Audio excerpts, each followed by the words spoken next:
बच्चों, आज हम 7वां पाठ पढ़ने जा रहे हैं।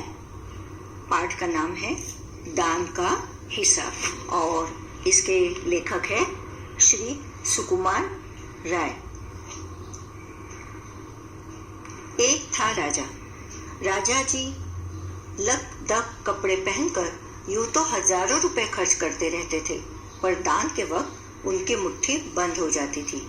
जैसे कि हम सब जानते हैं कि राजा महाराजा जो अमीर होते हैं, जमींदार साहूकार, उनके पास करोड़ों की जायदाद होती है और जो प्रजा है वो उन्हें टैक्स देती है, जिसे कर कहा जाता है, आयकर। और उन पैसों से पूरे राज्य में व्यवस्था की जाती है, जैसे कि पाठशाला का खर्चा, शिक्षा के लिए खर्चा, अस्पताल, नए रास्ते पर बिजली के खंभे, पानी की व्यवस्था, इस तरह की कई चीजों का इंतजाम राजा के द्वारा लोगों के लिए करना होता है। तो अब ये जो राजा थे अपने लिए तो बहुत सारा खर्च करते, पर जैसे ही किसी को कुछ देने का नाम आता, दान करने का नाम आता, तो उनकी मुट्ठी बंद हो जाती है। मतलब वो दान बिल्कुल करना पसंद नहीं करते थे। राज्यसभा में एक से एक नामी लोग आते थे, बहुत बड़े चढ़े, होशियार, विद्वान, लेकिन गरीब, दुखी, विद्वान, सज्जन, इनमें से कोई नहीं आता था, क्योंकि वहां पर इनका बिल्कुल सत्कार नहीं होता था। राजा के पास अपनी कला दिखाने के लिए कई बार कई राज्यों में कवि, लेखक, गायक और हुनर जिनके पास हो, वो अपनी कला दिखाने के लिए राजा के पास आते हैं, उन्हें खुश करके इनाम लेकर जाते हैं। लेकिन ये जो राजा था, बिल्कुल किसी को कुछ देने की दानत उसमें नहीं थी, इसीलिए उनके पास गरीब, दुखी, विद्वान या सज्जन, इनमें से कोई भी नहीं आता था। फिर एक बार क्या हुआ, एक बार उस देश में अकाल पड़ गया। अकाल यानी बुरा काल, जहाँ बारिश नहीं होती, पेड़ पौधे सूख जाते हैं, पानी की किल्लत से जानवर मर जाते हैं, लोगों का जीना हराम हो जाता है, कुएं सूख जाते हैं। पानी तो सबसे पहले चाहिए। जैसे हम जानते हैं, रोटी, कपड़ा और मकान में रोटी यानी रोटी बनाने के लिए भी तो पानी चाहिए, और ये जो पेड़ है, वृक्ष है, उन्हें भी पानी चाहिए। जीव जंतु, पशु पक्षी, इंसान, सभी के लिए पानी को, जल को संजीवनी कहा गया है। तो जब अकाल पड़ गया, पूर्वी सीमा के लोग भूखे प्यासे मरने लगे। जहाँ जिस जगह पर इलाके में अकाल पड़ा, वहाँ के लोग भूखे प्यासे मरने लगे। राजा के पास खबर आई। अभी राजा को तो पूरे राज्य की खबर होती है, तो उन्हें पता चला कि इस तरह से हमारे राज्य के कुछ इलाके में अकाल पड़ा है। तो उन्होंने क्या कहा, वे बोले, ये तो भगवान की मार है, इसमें मेरा कोई हाथ नहीं है। ये तो हम सब जानते हैं कि ये प्रकृति का कोप होता है। अकाल हो, भूकंप हो, सुनामी हो, या तो फिर जोरदार बारिश होती है, ओले गिरते हैं, तब भारी जानमाल का नुकसान होता है। इसमें किसी का हाथ नहीं होता, पर यह सब हम सोच कर देखें तो अपनी ही करनी धरनी का फल है। हमारे पोल्यूशन के कारण और हमारे जो हमने पेड़ काटे हैं, उसी के कारण अलग अलग रूपों में हमें इसका फल भुगतना पड़ता है। लेकिन यहाँ राजा ने क्या कहा, इसमें मेरा कोई हाथ नहीं, ये तो भगवान की मार है। लोगों ने कहा, महाराज, राज भंडार से हमारी सहायता करने की कृपा करें, जिससे हम लोग दूसरे देशों से अनाज खरीद कर अपनी जान बचा सके। अब राजा के पास लोग क्यों आए थे? पैसे मांगने के लिए। उनके राज्य में, उनके इलाके में अनाज तो नहीं उगता था, क्योंकि अकाल था, बारिश की बूंदे बरसी ही नहीं उस साल, तो अनाज कहाँ से होगा। लेकिन वो चाहते थे कि कुछ पैसे अगर राजा से दान में मिले तो दूसरे राज्य से जाकर वहां से कुछ अनाज खरीद कर लाए, ताकि कुछ समय के लिए जान बचाई जा सके। राजा ने कहा, आप आज तुम लोग अकाल से पीड़ित हो, कल पता चलेगा कहीं भूकंप आया है, परसों सुनूंगा कहीं के लोग बड़े गरीब है, 2 वक्त की रोटी नहीं चुकती। इस तरह सभी की सहायता करते करते जब राज भंडार खत्म हो जाएगा, तब खुद मैं ही दिवालिया हो जाऊंगा। राजा ने उन लोगों को जवाब दिया कि ऐसे तो बहाने चलते रहेंगे। आज तुम लोग कहते हो कि अकाल से पीड़ित हो, कल पता चलेगा कि कहीं किसी इलाके में भूकंप आया है, तो और कोई लोग थोड़े से आएंगे और कहेंगे कि हम गरीब है, 2 वक्त की रोटी नहीं नसीब होती, तो राजा हमें कुछ दे दे। इस तरह से हर एक की सहायता करते करते मेरा राजकोष खत्म हो जाएगा, राज भंडार में कुछ भी न बचेगा, तो मैं ही दिवालिया बन जाऊंगा। उनका जवाब सुनकर सभी लोग निराश होकर लौट पड़े। इधर अकाल का प्रकोप फैलता ही जा रहा था। न जाने रोज कितने ही लोग भूख से मरने लगे। लोग फिर राजा के पास पहुंचे। उन्हें ऐसा लगा कि एक बार न सही और दूसरी बार जाकर देखते हैं, राजा से विनती करते हैं, राजा के पांव पड़ेंगे और कहेंगे कि हमारी जान बचाओ, थोड़े से पैसे ही दे दो। उन्होंने राज्यसभा में गुहार लगाई, दुहाई दी कि हे भगवान, हे महाराज महात्मन, हमारी कुछ मदद करो, हमारी जान बचाओ। दुहाई महाराज, आपसे ज्यादा कुछ नहीं चाहते, सिर्फ 10,000 रुपए हमें दे दो, तो हम आधा पेट खाकर भी जिंदा रह जाएंगे। लोगों ने क्या कहा, ज्यादा पैसे नहीं चाहिए, सिर्फ 10,000 चाहिए, ताकि जितना भी हो सके 2 वक्त की रोटी ना सही, 1 वक्त की रोटी खाकर ही हम अपना पेट पाल लेंगे। राजा ने कहा, 10,000 रुपए भी क्या तुम्हें बहुत कम लग रहे हैं? और इतने कष्ट से जीवित रहकर लाभ ही क्या है? इस तरह से बड़ा ही, जैसे उसको क्या कहेंगे, गलत जवाब राजा ने दिया।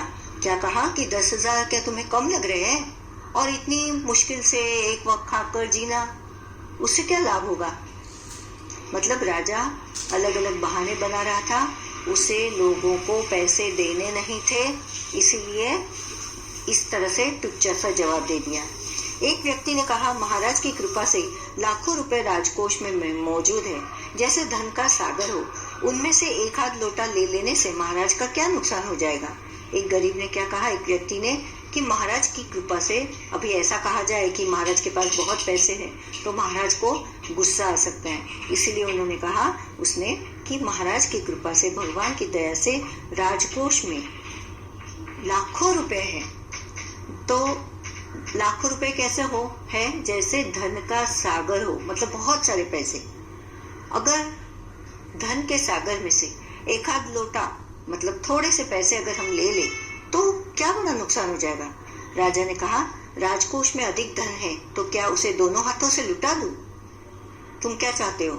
अपनी मनमर्जी करो, लोग आएंगे वैसे सबको देता फिरो।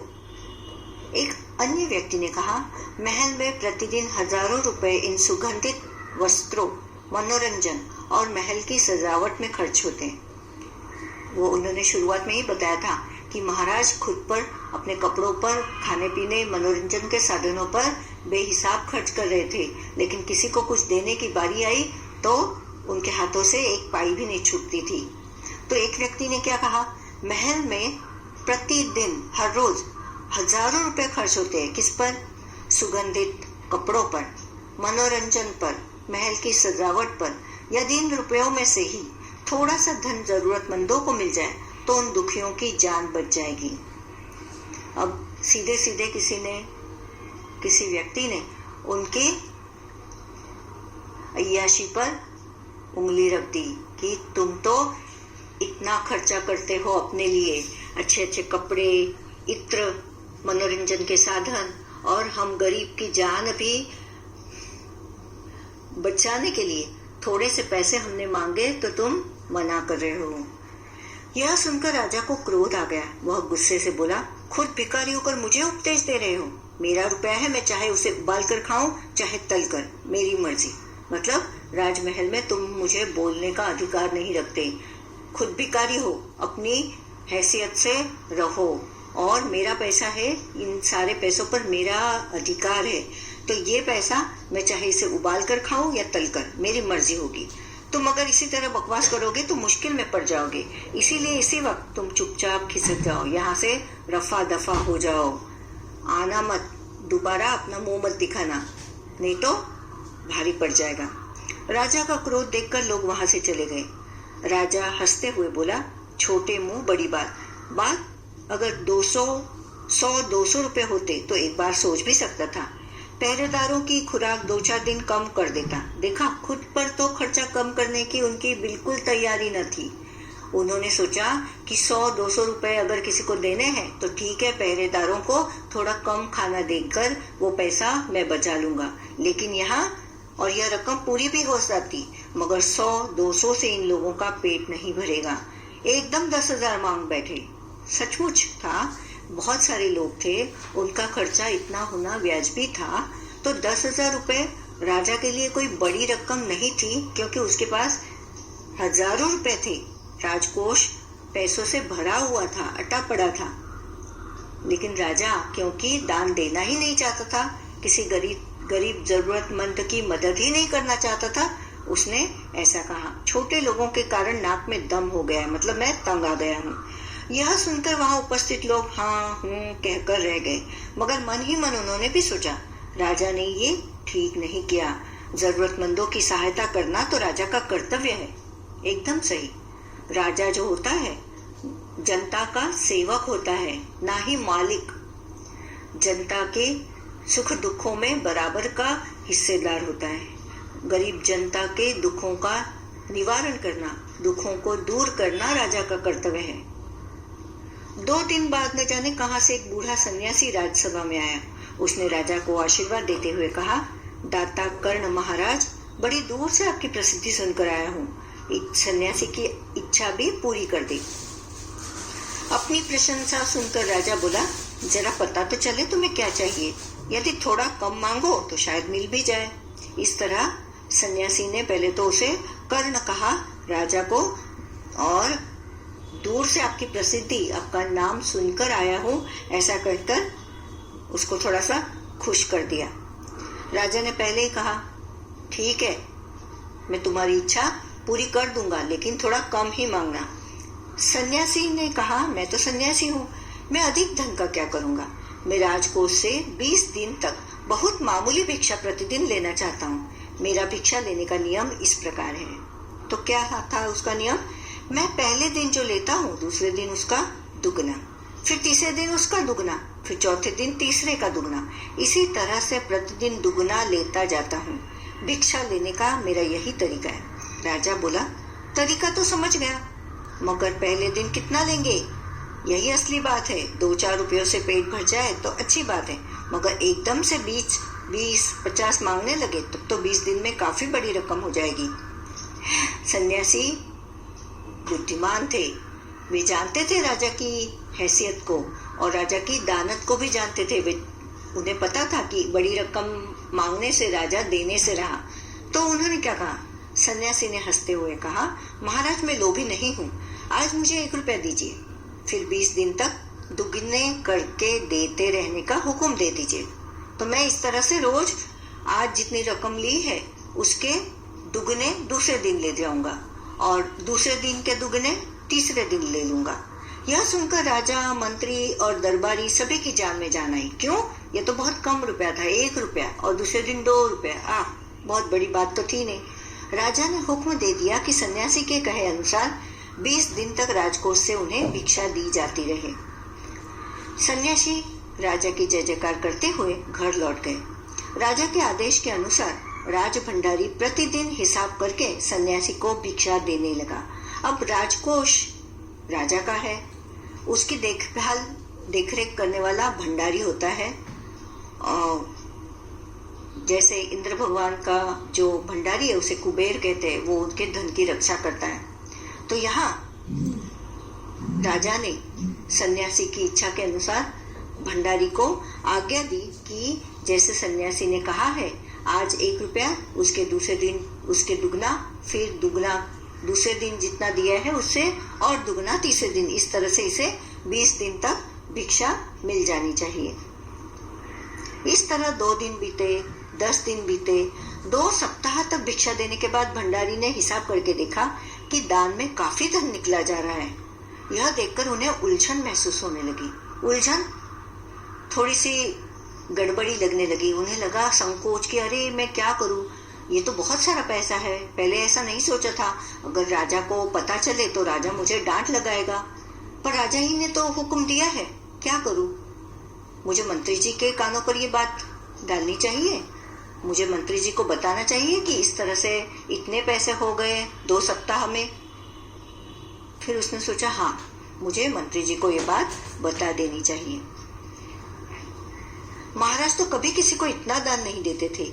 उसने यह बात मंत्री को बताई। मंत्री ने कुछ सोचते हुए कहा, वाकई यह बात तो पहले ध्यान में ही नहीं आई थी, मगर अब कोई उपाय भी नहीं है। महाराज का हुक्म बदला नहीं जा सकता, क्योंकि महाराज ने खुद ने कहा है सन्यासी को उसने जितना कहा है उतना 20 दिन तक दान में पैसा देना है। इसके बाद फिर कुछ दिन बीते। भंडारी फिर हड़बड़ाता हुआ मंत्री के पास पूरा हिसाब लेकर आ गया। हिसाब देखकर मंत्री का चेहरा फीका पड़ गया।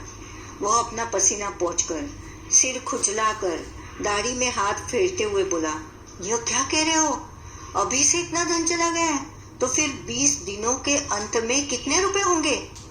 भंडारी बोला, जी पूरा हिसाब तो नहीं किया है। मंत्री ने कहा, तो तुरंत बैठकर अभी पूरा हिसाब करो। फिर भंडारी हिसाब करने बैठ गया। पहले तो उसे लगा था कि 1 रुपया, 2 रुपया, 4 रुपए, 8 रुपए, ये तो बहुत मामूली रकम होगी। लेकिन जैसे जैसे समय बीतता गया तो बहुत पैसे उसे दान में देने पड़े। और जब भंडारी ने ठीक ठीक हिसाब लगाकर देखा कि 20 दिन के बाद मुझे कितना देना होगा इस सन्यासी को, तो उनके आंखों के आगे अंधेरा छा गया। भंडारी हिसाब करने बैठ गया। मंत्री महाशय अपने माथे पर बर्फ की पट्टी लगाकर तेजी से पंखा झलवाने लगे। वो भी थक गए। कुछ ही देर में भंडारी ने पूरा हिसाब कर लिया। मंत्री ने पूछा, कुल मिलाकर कितना हुआ? भंडारी ने हाथ जोड़कर कहा, जी 10,48,575 रुपए। मंत्री गुस्से में बोला, मजाक कर रहे हो? यदि सन्यासी को इतने रुपए दे दिए तब तो राजकोष खाली हो जाएगा। भंडारी ने कहा, मजाक क्यों करूंगा, आप ही हिसाब देख लीजिए। यह कहकर उसने हिसाब का कागज मंत्री जी को दे दिया। हिसाब देखकर मंत्री जी को चक्कर आ गया। सभी उन्हें संभालकर बड़ी मुश्किल से राजा के पास ले गए। इस तरह भंडारी ने अपनी बात मंत्री को बताई, और मंत्री ने जब देखा कि सचमुच वाकई 2 हफ्ते के बाद तो राजकोष खाली हो जाएगा, इतना पैसा अगर सन्यासी को हर दिन दिया जाता है तो फिर वो दोनों मिलकर भंडारी और मंत्री जी राजा के पास आए। राजा ने पूछा, क्या बात है? मंत्री बोले, महाराज राजकोष खाली होने जा रहा है। वो कैसे? मंत्री बोले, महाराज सन्यासी को आपने भिक्षा देने का हुक्म दिया है, मगर अब पता चला है कि उन्होंने इस तरह राजकोष से करीब 10 लाख रुपए झटकने का उपाय कर लिया है। तो पहले तो उन्होंने नहीं सोचा था कि इस तरह से 10 लाख रुपए हिसाब हो जाएंगे। राजा ने गुस्से से कहा, मैंने इतने रुपए देने का आदेश तो नहीं दिया था, फिर इतने रुपए क्यों दिए जा रहे हैं? भंडारी को बुलाओ। मंत्री ने कहा, जी सब कुछ आपके हुक्म के अनुसार ही हुआ है, आप खुद ही दान का हिसाब देख लीजिए। राजा ने उसे 1 बार देखा, 2 बार देखा, इसके बाद वह बेहोश हो गया। काफी कोशिशों के बाद उनके होश आ जाने पर लोग सन्यासी को बुलाने दौड़े। सन्यासी के आते ही राजा रोते हुए उनके पैरों पर गिर पड़ा। राजा को अब सच्चाई का पता लगा कि इस तरह सन्यासी ने मुझे बेवकूफ बनाया। 1 रुपया रोज का मांगकर और उसके दुगना ऐसे 20 दिन तक दान का मांगकर उसने बहुत बड़ी रकम मुझसे ऐंठनी चाहिए है। दुहाई है सन्यासी महाराज, मुझे इस तरह जान माल से मत मारिए। जैसे भी हो एक समझौता करके मुझे वचन से मुक्त कर दीजिए। अब राजा ने तो उसे वचन दिया था कि 20 दिन तक सन्यासी जिस तरह से दान मांग रहा है उसे दे दिया जाए। अब राजा भले कैसा ही हो, लेकिन किसी को दिया हुआ वचन इस तरह से तोड़ा नहीं जाता। इसलिए राजा ने सन्यासी के पैरों पर गिड़गिड़ाकर उनसे माफी मांगी और वचन से मुक्त करने की दुहाई दी। अगर आपको 20 दिन तक भिक्षा दी गई तो राजकोष खाली हो जाएगा, फिर राजकाज कैसे चलेगा? सन्यासी ने गंभीर होकर कहा, इस राज्य में लोग अकाल से मर रहे हैं, मुझे उनके लिए केवल 50,000 रुपए चाहिए। वह रुपया मिलते ही मैं समझूंगा मुझे मेरी पूरी भिक्षा मिल गई है। राजा ने कहा, परंतु उस दिन एक आदमी ने मुझसे कहा था कि लोगों के लिए 10,000 रुपए ही बहुत होंगे। सन्यासी ने कहा, मगर आज मैं कहता हूँ कि 50,000 से 1 पैसा कम नहीं लूंगा, क्योंकि 10,000 रुपए लेकर वो कहता था कि 1 वक्त की रोटी या कम खाकर हम जीवित रह लेंगे। जब 10,000 रुपए देने के लिए राजा ने मना किया, अब इस सन्यासी ने तो 50,000 रुपए मांग लिए थे। और सन्यासी अक्लमंद था। उसने कहा यही मौका है कि राजा के हाथ से लोगों के लिए 50,000 रुपए लिए जाए। वो खुद के लिए कुछ नहीं चाहते थे, लोगों की भलाई चाहते थे। राजा गिड़गिड़ाया, मंत्री गिड़गिड़ाए, रिक्वेस्ट की, हाथ पैर जोड़े, सभी गिड़गिड़ाए, मगर सन्यासी अपने वचन पर डटा रहा। आखिरकार लाचार होकर राजकोष से 50,000 रुपए सन्यासी को देने के बाद ही राजा की जान बची। पूरे देश में खबर फैल गई कि अकाल के कारण राजकोष से 50,000 रुपए राहत में दिए गए हैं। सभी ने कहा हमारे महाराज कर्ण जैसे ही दानी हैं। बच्चों, बड़ी अच्छी कहानी थी यह, आपको समझ में आई होगी और अच्छी भी लगी होगी। धन्यवाद। कहानी से राजा किसी को भी दान क्यों नहीं देना चाहता था?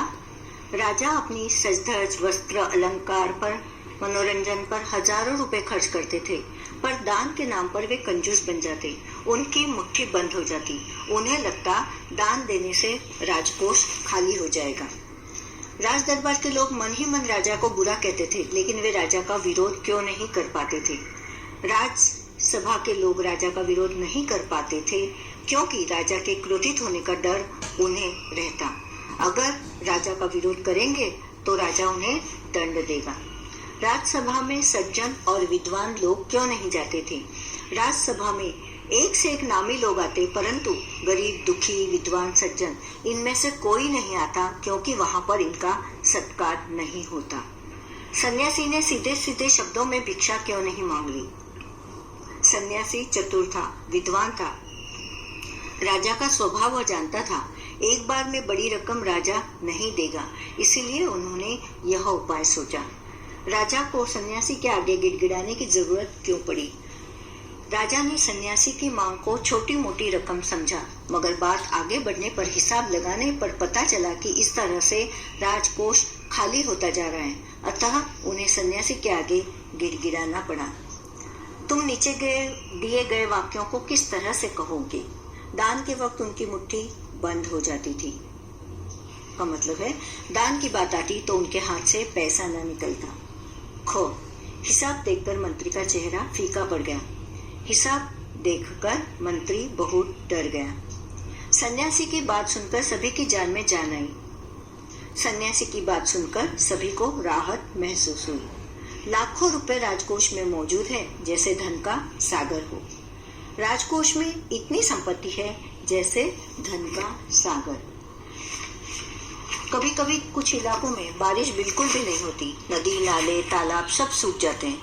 फसलों के लिए पानी नहीं मिलता, खेत सूख जाते हैं। पशु, पक्षी, जानवर, लोग भूखे मरने लगते हैं। ऐसे समय में वहां रहने वाले लोगों को मदद की जरूरत होती है। तुम भी लोगों की मदद जरूर कर सकते हो। सोचकर बताओ, तुम अकाल में परेशान लोगों की मदद कैसे करोगे? अकाल में परेशान लोगों को मदद करने हेतु मैं अपने सभी दोस्तों को एकत्रित करूंगा। उनसे थोड़े थोड़े पैसे जमा कर जरूरतमंदों को तैयार भोजन, अनाज, दालें, कपड़े, पानी या जरूरतमंदों को पैसों के रूप में मदद करूंगा। जिम्मेदारी अपनी अपनी।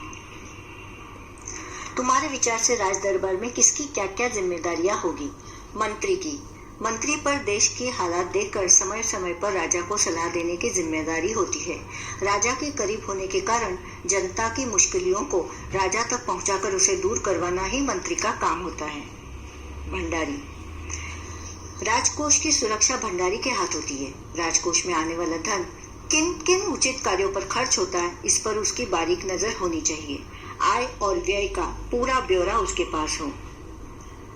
कर्ण जैसा दानी। सभी ने कहा हमारे महाराज कर्ण जैसे ही दानी हैं। पता करो कि कर्ण कौन थे। कर्ण जैसे दानी का क्या मतलब है? दान क्या होता है और किन किन कारणों से लोग दान करते हैं? सबसे पहले देखेंगे कर्ण कौन थे। कर्ण कुंती के सबसे बड़े पुत्र थे।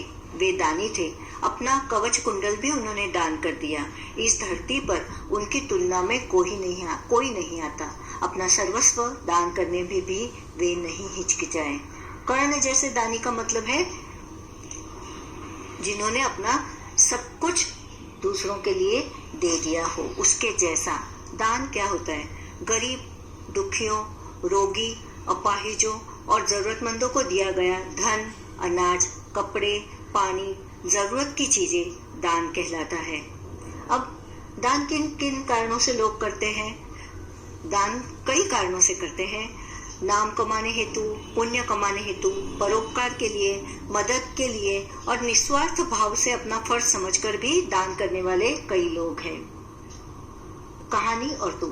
राजा धनकोष के धन का उपयोग किन किन कामों में करता था? राजा धनकोष में के धन का उपयोग वस्त्र, मनोरंजन और महल की साज सज्जा के लिए उपयोग करता था।